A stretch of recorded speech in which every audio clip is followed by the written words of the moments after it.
તો હાલો વાલા આજ આવી ગયા છીએ આપણે રાજસ્થાનની સ્પેશિયલ સબ્જી લઈને, એટલે કે ગટ્ટાનું શાક. અને જો આ મૂકી દીધું છે આપણે તેલ, અને આ નાખી દીધું આપણે ફેવરેટ તડકો, જેમ કે રાઈ, જીરું ને હિંગ. વાલા જો નખાઈ ગયું છે મસ્ત મજાનું. અને આ નાખી દીધું આપણે એક તમાલપત્ર. જો તમાલપત્ર અસલ હળી જાય એટલે આ નાખી દીધી આપણે ઝીણી સુમારેલી ડુંગળી. જો ડુંગળી નખાઈ ગઈ છે. હવે આપણે મસ્ત મજાની સાતળી લેવાની, અને આ નાખી આદુ લસણ અને મરચાની પેસ્ટ. વાલા જો નખાઈ ગઈ છે. આ નાખ્યા આપણે ટમેટા. જો ટમેટા નખાઈ ગયા છે મસ્ત મજાનું. જો આ દહીં છે એમાં આપણે નાખી દીધું છે બધોય મસાલો, આપણે એમાં કરી નાખ્યો છે, જેમ કે રાઈ, જીરું, હિંગ, હળદર, બધોય મસાલો એમાં છે. અને મિક્સ કરીને જો આ દહીંની પ્યોરી નાખી દેવાની છે.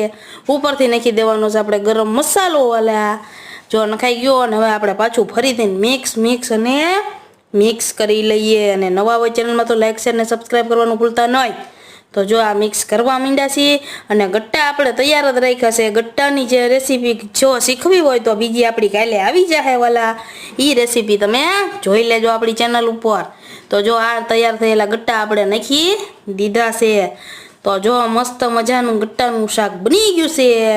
તો આવી જાવ વાલા, મસ્ત મજાનું ગટ્ટાનું શાક